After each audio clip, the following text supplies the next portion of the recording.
कर्म योग से अपनी स्पिरिचुअल ग्रोथ को किस तरह से मेजर कर सकते हैं।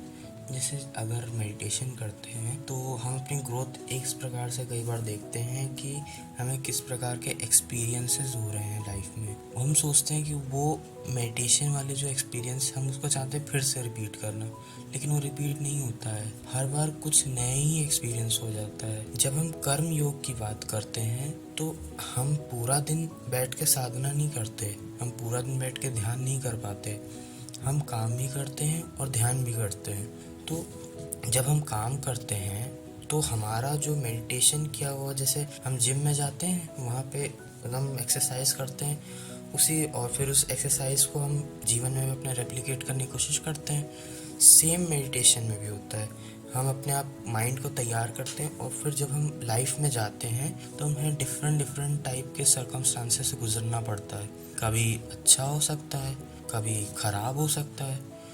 अब यहाँ पे आता है कि हम रिएक्ट कैसे कर रहे हैं। सपोज़ कि एक कोई बहुत अजीब सा बंदा आया और उसने आपको इरिटेट कर दिया, परेशान कर दिया, कुछ बुरा बोला।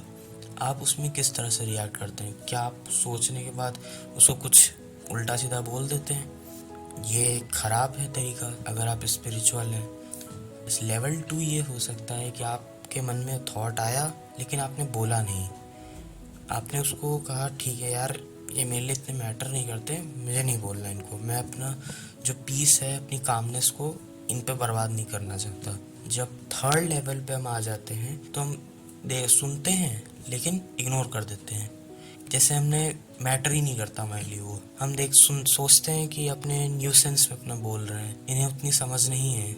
हम जब कर्म योग की बात करते हैं तो हमारा जो ध्यान है वो हमारे लाइफस्टाइल में भी दिखना चाहिए। मैंने एक कोट पढ़ा था एक जगह पे, बुक का नाम था a man as a thinker. उसमें बताया था कि जो कामनेस है वो आपके गहनों के जैसा है।